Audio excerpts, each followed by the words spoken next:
Oke guys, kembali lagi di channel Ahaba. Kali ini gue mau berbagi ilmu sesuai dengan judul thumbnail gue hari ini, yaitu skill apa aja sih yang dimiliki seorang programmer.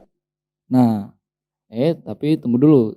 Sebelum kita lanjut, jangan lupa untuk like, comment, and subscribe. Dan kita lanjut aja ke videonya. Nah, jadi jika lu berpikir bahwa coding adalah salah satu keterampilan yang dimiliki seorang programmer, bahwanya lu salah besar. Nah, programmer juga harus memiliki skill-skill yang harus dimiliki selain coding. Ya, untuk menjadi seorang programmer yang sukses dan efektif. Di video ini, gua mau membahas 13 keterampilan yang penting untuk seorang programmer selain coding. Apa aja? Kita lihat yuk. Yang pertama adalah kemampuan analitis data. Nah, kemampuan ini untuk memahami, menganalisis, dan memanfaatkan data untuk mengambil sebuah keputusan. Yang cerdas adalah keterampilan yang sangat mudah dibutuhkan di dunia programming ya, programmer. Nah, kemampuan analitis ini banyak banget ya, kemampuan analitis dalam berpasar, berbelanja, membeli, dan lain sebagainya. Itu harus mengetahui analisis data. Karena coding, misalnya programmer itu nggak memahami coding doang ya. Selain coding juga harus memahami analisis data. Sorry banget ya. Nah, yang kedua adalah kemampuan komunikasi. Yes, komunikasi. Nggak programmer, nggak segala macam, itu harus mempunyai komunikasi. Nah, kemampuan komunikasi ini dengan jelas dan efektif dengan rekan kerjanya atau dengan manajemennya dan pelanggan adalah penting bagi programmer, terutama dalam situasi memerlukan prestasi dan negosiasi. Nah, kita ambil dari segi programmer aja dulu ya. Komunikasi ketika kalian berhadapan dengan klien atau dengan presentasi atau mengimplementasikan hasil proyek kalian terhadap klien-klien yang kalian hadapin. Ini skill komunikasi yang sangat penting. Jika kalian tidak bisa berkomunikasi, maka proyek yang kalian tampilkan itu nonsen, artinya tidak ada arti apa-apa. Walaupun sebelumnya sudah diskusi, itu pun diskusi bukan tim kalian, bukan kalian yang berdiskusi. Maka di sini skill komunikasi ini sangatlah penting. Itu ya. Jadi harus benar-benar komunikasi ini minimal kalian bisa berkomunikasi, walaupun komunikasi ya terbata-bata atau segala macam, atau seperti gue nih kayak gini nih, grogi. Nah, tapi disitulah komunikasi yang harus ditingkatkan, karena dengan komunikasi terjalinlah sebuah hubungan yang baik gitu ya. Oke. Yang ketiga adalah komunikasi manajemen. Komunikasi manajemen. Kemampuan manajemen untuk proyek. Nah, kemampuan untuk mengatur sumber daya dan proyek secara keseluruhan yang sangat penting untuk manajemen proyek dengan efektif dan efisien. Nah, manajemen proyek apa aja bang? Contoh kalian membuat proyek. Kalian juga harus mempunyai manajemen proyek mulai dari segi mengatur waktu, sumber dayanya bagaimana, keuangannya bagaimana, tata kelolanya bagaimana. Itu namanya manajemen proyek, apalagi kalau kalian kolaborasi dengan tim-tim yang mungkin bukan di circle itu gitu ya. Contohnya kayak misalnya ada fresh graduate atau misalnya ada yang baru masuk join ke tim kalian, itu kalian harus punya manajemen proyek, artinya tim leadnya gitu ya. Nah, itu yang ketiga. Yang keempat adalah kemampuan riset. Kemampuan untuk melakukan riset dan menemukan solusi baru untuk masalah yang rumit dan membantu menjadi lebih kreatif dan inovatif untuk menyelesaikan masalah. Kemampuan riset ini juga harus dimiliki seorang programmer. Nggak cuman hanya coding saja. Karena dengan riset atau dengan menganalisis, ya termasuk juga riset dan analisis, termasuk juga sama kemampuan riset untuk memanajemen pasar atau memantau segi pasar bagaimana gitu ya. Contohnya kalian membuat proyek misalnya toko online. Kalian harus punya nih namanya brand, nama tokonya, terus apa aja fiturnya, terus peminatnya bagaimana sih, di UX-nya itu bagaimana, user experience bagaimana. Itu adalah kemampuan riset. Jika kalian tidak mempunyai kemampuan riset, nonsen. Artinya di sini riset pun harus jelas. Oke ya. Nah, lanjut. Kemampuan yang kelima adalah kemampuan memecahkan masalah. Yes, atau problem solving. Kemampuan untuk menemukan solusi kreatif dan efektif untuk memecahkan yang rumit, keterampilan yang sangat penting dalam programming atau coding, ya. Dalam video ini, gua akan membahas beberapa teknik yang membantu programmer untuk memecahkan masalah yang rumit. Nah, untuk memecahkan yang rumit atau problem solving yang gue pernah iniin, coding itu bukan hanya sekedar mengetik, bukan hanya sekedar copy paste dari codingan orang lain, tapi adalah memecahkan masalah. Contohnya seperti ini. Diminta untuk membuat namanya toko online atau landing page, yang dimana ketika nanti si namanya itu muncul dari samping. Nah, terus yang kedua, ketika kalian diminta sama klien nanti ada landing page, bagian bawahnya footernya bisa bergerak-gerak gitu ya. Footer itu bagian bawah tuh yang pengenalan atau biodatanya gitu ya. Biodata secara singkat. Itu ada animasinya. Nah, itu kan adalah masalah yang diberikan oleh si klien. Artinya, ini logo mau buat seperti ini, tolong pecahkan seperti ini. Harus sesuai dengan yang gue mau. Itu kata si usernya atau si peminta atau kliennya. Nah, kemampuan problem solving ini sangat dipentingkan oleh seorang programmer. Nggak cuma ngetik-ngetik, copy paste dari orang, dan selesai. No, karena problem solving ini sangat penting. Nah, itu kan harus memecahkan masalah tuh ya. Bagaimana caranya, terus bagaimana untuk kolaborasinya, itu cara memecahkan masalah. Jadi harus bisa kembali lagi tuh tadi ke riset. Pinter-pinter riset, analisisnya bagaimana, kemampuan, ya kalau menurut gue kemampuan menghayalnya bagaimana gitu ya. Kalau bahasa gue sendiri kemampuan menghayalnya bagaimana. Klien meminta seperti ini, kita tanggapannya harus seperti apa gitu ya. Oh seperti ini Bu, oh seperti ini Mas, Kak, atau segala macam, Bang, atau segala macam. Kita menggunakan ini, bahasa pemrogramannya ini dan ini segala macam. Ingat, klien nggak semuanya klien itu nggak, lu mau buat pakai apa kayak terserah, intinya jadi gitu ya. Kalau user itu seperti itu menurut pengalaman gue sendiri. Ya jadi lu mau pakai React, lu mau pakai JS, lu pakai itu user nggak ngerti kecuali usernya memang seperti programmernya gitu ya. Mungkin dia seorang programmer yang handal mungkin ya, yang bisa gitu mengerti. Nah baru dia meminta, oh coba nanti pakai React saja untuk membuat landing page-nya atau menggunakan ini itu segala macam, kecuali orang itu mengerti tentang skill coding gitu ya. Beda dengan user yang tidak mengerti coding sama sekali. Intinya dia jadi apa yang diinginkan, jadi terus bisa responsif, bisa sesuai dengan apa yang dia mau. Gitu ya. Jadi memecahkan masalah itu sangat penting ya. Semuanya juga memecahkan masalah sangat penting. Makanya kenapa seorang programmer butuh waktu lama ya seperti itulah. Memecahkan masalahnya yang rumit banget gitu. Oke, yang keenam adalah algoritma dan struktur data. Nah mungkin video ini belum pernah gue bahas ya struktur data seperti apa. Cuman kalau kalian pahamin struktur data itu ya kayak kemarin yang gue jelasin di video JavaScript. Itu gue jelasin, silahkan tonton. Nah algoritma ini adalah cara berpikir gitu ya. Menurut pandangan gue sendiri, algoritma itu cara berpikir. Dan struktur data, kemampuan untuk merancang dan menganalisis algoritma yang efisien dan struktur data yang optimal.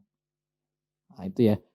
Jadi untuk merancang dan analisis algoritma itu cara berpikir kalian, cara membuat suatu proyek dengan algoritmanya bagaimana. Oh contohnya nih di YouTube ya, seperti gue nih kan gue belajar YouTube. Gue harus memiliki algoritma yang jelas. Bagaimana sih YouTube ini algoritmanya seperti apa untuk mencapai jam tayang yang lebih. Gue masih belajar nih itu YouTube. TikTok pun sama. Jadi setiap platform yang seperti YouTube, TikTok, Facebook dan lain sebagainya yang berproduksi untuk menjual atau berjualan itu harus memiliki algoritma yang jelas dan struktur data yang jelas. Untuk struktur data itu seperti kalau misalnya organisasi ada ketua, sekretaris, bendahara dan sebagainya. Itu namanya struktural atau struktur data seperti itu. Nah, ya. Oke, yang ketujuh ini matematika. Matematika di sini menurut pandangan gue ini ada dua macam. Ada matematika berpikir logik atau matematika logik, ada matematika nyata. Artinya logika itu, matematika logik itu seperti coding. Ya menurut gue ini ya. Jadi kalau misalnya ntar ada yang membahas, wah ini matematika salah, mau matematika cuma satu, itu menurut pandangan lu sendiri. Menurut pandangan gue berbeda. Matematika itu terbagi dua ya, matematika logik dan matematika nyata. Matematika nyata seperti apa? Contohnya seperti ini. 1 tambah 1 nyata. Hasilnya 2, artinya relate kan, 2. Kalau matematika logika, itu bagaimana cara menghasilkan angka 2 atau bagaimana cara menghasilkan angka 5 tanpa harus 5 kurang 2. Gitu. 5 kurang 2. Bagaimana menghasilkan angka 10, hasil 10 tanpa harus 5 tambah 5. Itu matematika logik. Jadinya harus berpikir kritis lagi. Nah, jadi yang gue pahamin seperti itu. Matematika terbagi menjadi dua, yaitu matematika logik dan matematika nyata. Nyata itu seperti apa? Ya tadi, 1 tambah 1 artinya 2. Udah, cukup segitu. Tapi kalau matematika logik, dia bisa berkembang lebih besar lagi. Bagaimana cara menghasilkan 10 tanpa harus 5 tambah 5? Bagaimana cara menghasilkan 2 tanpa harus 1 tambah 1? Seperti itu. Paham ya? Nah, yang ke-8 adalah debugging. Tadi itu ya, matematika. Matematika adalah dasar komputer atau ilmu komputer, kemampuan matematika yang baik dapat membantu Anda memahami konsep seperti teori graf atau ini, logika, dan analisis kompleksitas. Ini biasanya dipakai oleh tim back end matematika ini. Karena front end sedikit matematikanya. Lebih banyak mengukur. Kalau pandangan gue sendiri, karena gue lebih bidangnya ke front end. Lagi belajar ke front end. Ya. Jadi kalau misalnya matematika ini lebih ke back end. Ya, full stack juga sama. Kalau full stack harus semuanya. Oke, jadi seperti itu. Ini adalah matematika adalah dasar komputer atau ilmu komputer, kemampuan matematika yang baik membantu Anda memahami konsep-konsep seperti graf, logika, analisis, dan kompleksitas. Analisis kompleksitas maksudnya. Nah, biasanya yang berbidang matematika ini apa aja, Bang? Misalnya analisis data, artificial intelligence, AI lagi apa lagi? Banyak pokoknya yang berkaitan dengan machine learning. Nah, itu juga termasuk matematika. Jadi matematika ini sangat penting ya. Tapi Bang, gue gak jago matematika, gimana dong, Mak? Sama, gue juga gak jago matematika. Intinya kalian paham dengan dasar-dasarnya. Gak mesti kalian harus paham bahasa-bahasa alien seperti X, Y, Z, T, P, A segala macam. Bodoh amat. Intinya kalian paham dengan dasarnya, kalian mengetahui dasarnya, itu kunci utamanya. Gitu ya. Tapi untuk coding sendiri gak perlu jago, intinya bisa. Untuk coding ya, matematika itu gak perlu jago, intinya bisa. Bagaimana untuk ngejabarnya? Oke, yang ke-8 adalah debugging. Kemampuan untuk menemukan dan memperbaiki kesalahan kode seringkali memerlukan pemahaman dalam mendalami tentang sistem dan bahasa pemrograman yang digunakan. Kemampuan debugging ini juga perlu ditingkatin minimal bisa gitu ya. Debugging itu apa? Artinya apa? Debugging itu bug, artinya menyelesaikan bug, masalah, sama-sama tadi problem solving. Bug ketika ada error yang seringkali digunakan. Contohnya debug HTML atau debug HTML kayaknya bukan. Misalnya di JS gitu ya, di bahasa pemrograman JavaScript. Ada bug nih, error misalnya kurang titik koma gitu. Sederhananya dulu. Kurang titik koma. Ada apa tuh? Kita teliti lagi dari line 1 sampai line terakhir. Itu kalian analitik lagi. Oh, soalnya di sini ini kurang titik koma, ini typo, ini segala macam. Nah, itu kemampuan debugging. Makanya kenapa seorang codingers itu kesannya. Seorang programmer itu harus kemampuan teliti lebih dalam. Ya, jadi seperti itu. Artinya dia mempunyai penelitian yang lebih dalam dan sifat kemampuan yang lebih dalam lagi gitu ya. Itulah seperti itulah ya. Ya, yang ke-9 adalah pengembangan UX dan UI. Wah, ini mah pas banget nih ya, yang lu bisa UX dan UI juga keren. Lebih enak itu kalian lebih enak menjadi ketika belajar pertama ya. Kalau gue pertama kali belajar namanya pertama UX. UI bukan UX, UI, user interface. Gue menikmati dulu nih UI seperti apa. Baru gue hayal, gue buat nama pertama kali adalah desain. Dulu gue buat desain namanya di Photoshop. Desain apa aja ya? Enggak desain cuman itu, tapi gue desain pertama banner, terus webinar dan segala macam, sertifikat pun sama gue desain. Itu awal pertama kali gue sebelum mengenal coding. Merana ke coding. Mungkin gue pernah tuh ngebahas tentang awal mula belajar coding itu, gue pernah ngebahas seperti itu. Tapi di sini gue pertama belajar UI dulu, baru UX atau user experience. Kalau UI, user interface gitu ya. Nah, gue memahamin hal ini, kedua ini.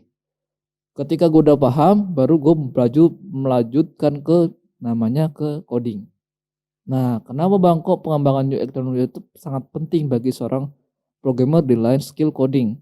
Karena memahami bagaimana membuat antarmuka pengguna yang mudah digunakan dan menarik dapat membuat aplikasi adalah secara lebih efektif dan populer. Contohnya pengembangan kayak animasi, tata kelola, dan penataannya itu harus benar-benar. Contohnya kalian membuat landing page di website. Nah, kalian kan membuat landing page seperti ini. Datanya sudah jelas, desainnya sudah jelas. Terus ketika kalian coding, kalian menjadikan ketika kalian belajar, kalian jadikan full stack dulu. Kenapa jadi gue bilang full stack dulu?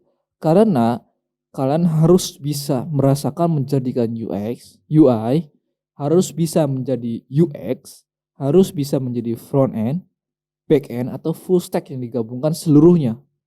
Artinya menjadi tim lead sendiri, diri sendiri.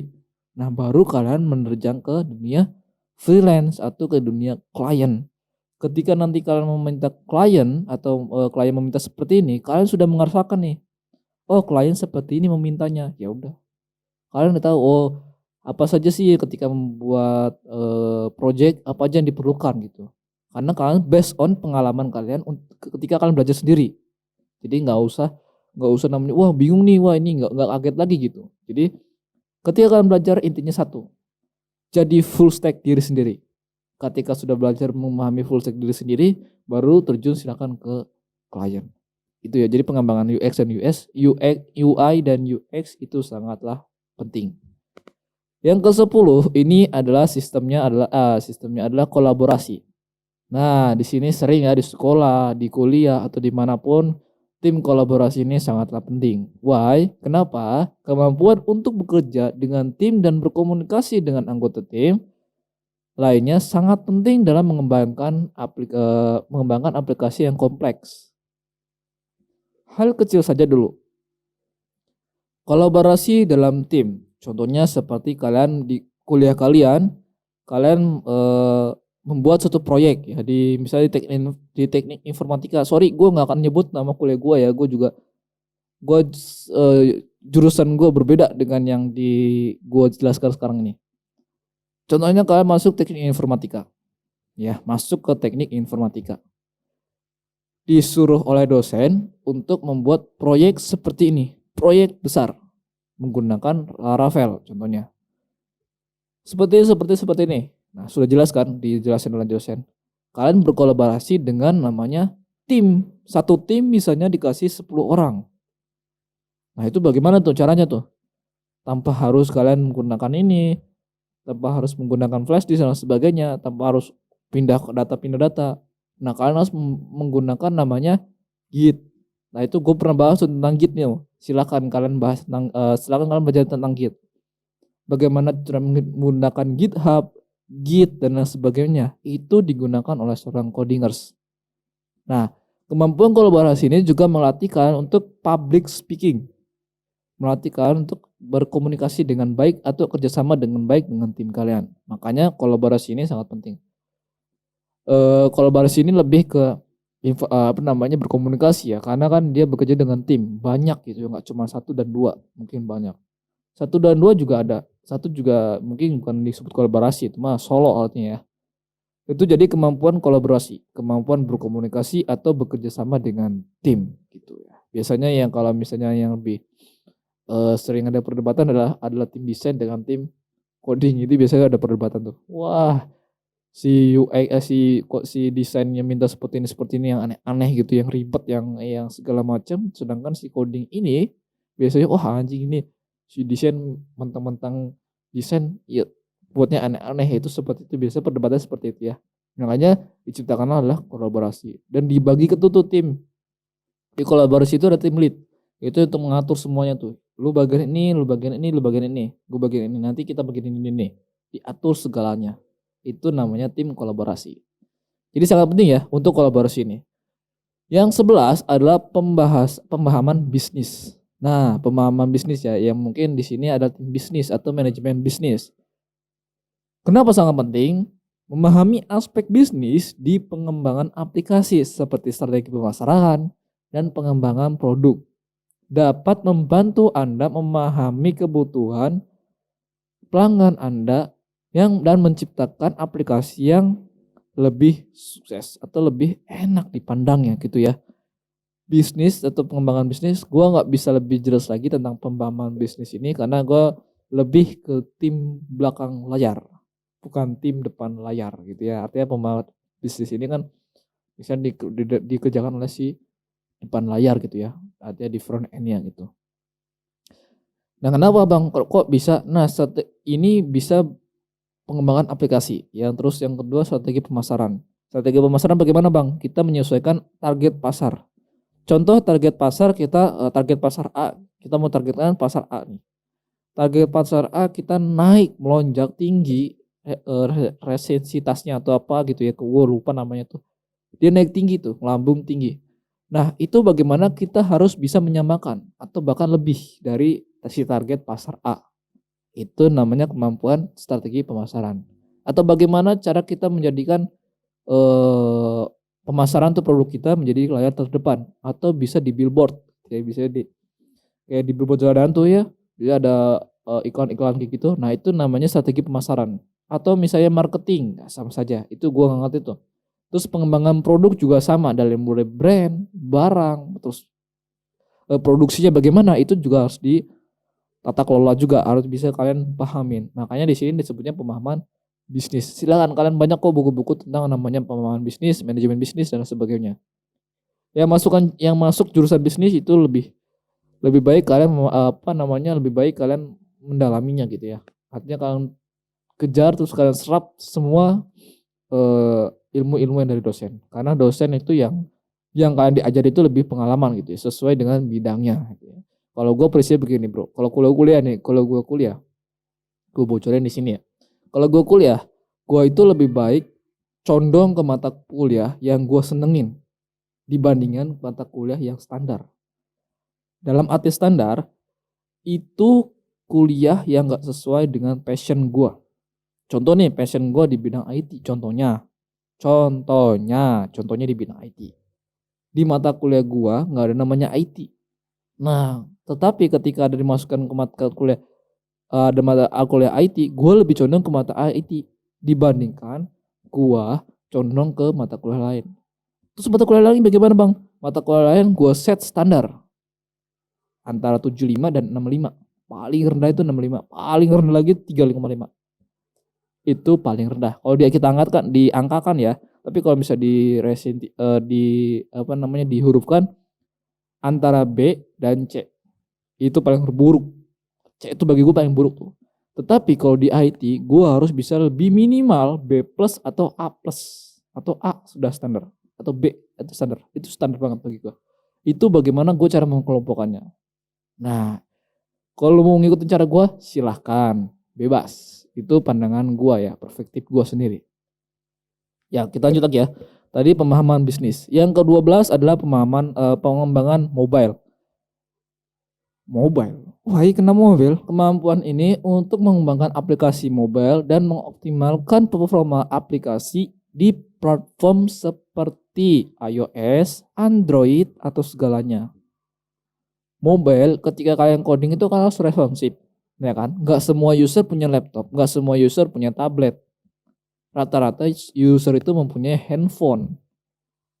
Berbagai macam ukuran handphone itu berbeda-beda. iPhone seperti apa, Android seperti apa, itu berbeda-beda.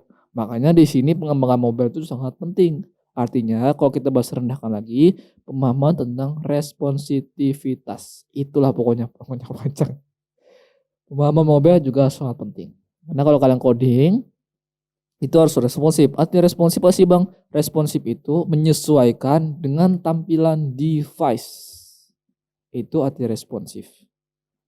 Tampilan device-nya kecil, ya harus bagaimana? Tampilan device-nya besar, itu harus bagaimana? Biasanya kalau yang susah, yang menurut gua nih ya, based on pengalaman aja ya, menurut gua susah diresponsif itu adalah card. Makanya gua paling gedek kalau misalnya ada yang saya minta, yang gua paling gak suka ya, ada card-cardnya gitu tuh. Itu gua paling susah tuh. Maksudnya susah itu gua analisis lebih dalam lagi gitu. Gue harus berpikir lebih keras untuk bagaimana sih si card ini ketika di layar tablet atau di layar laptop itu sejajar atau empat ya, empat. Misalnya ada 4 card nih, bisa di layar tablet itu sejajar, deret. Tapi ketika di layarnya kecil, semakin dia mengecil itu cardnya semakin ke bawah. Paham ya? Ini gua awang-awang nih ya.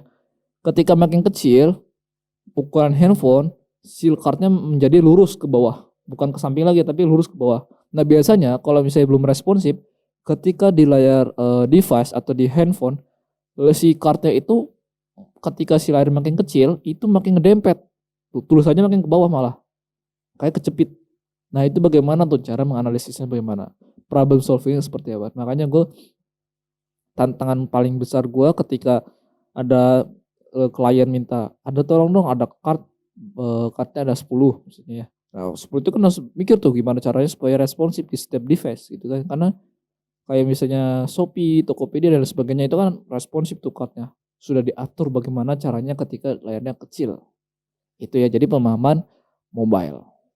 Oke, yang terakhir adalah keamanan informasi atau di bidang cyber security atau kayak keamanan informasi lebih jelas ya. Kenapa Bang kok keamanan informasi, kan kita coding bukan hacker gitu ya.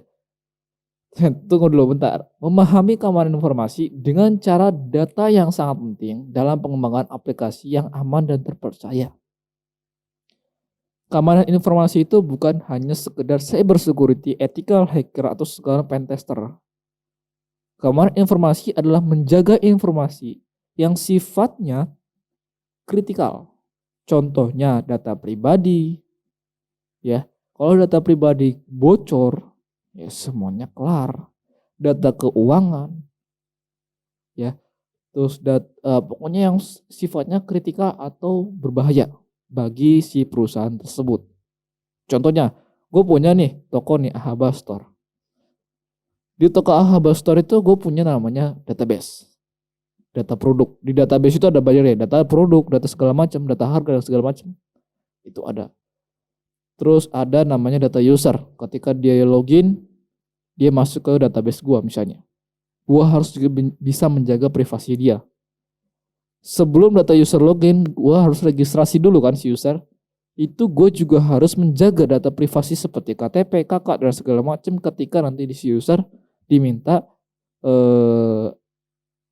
konfirmasi, misalnya perlengkapan data gitu ya, dilengkapi data-datanya.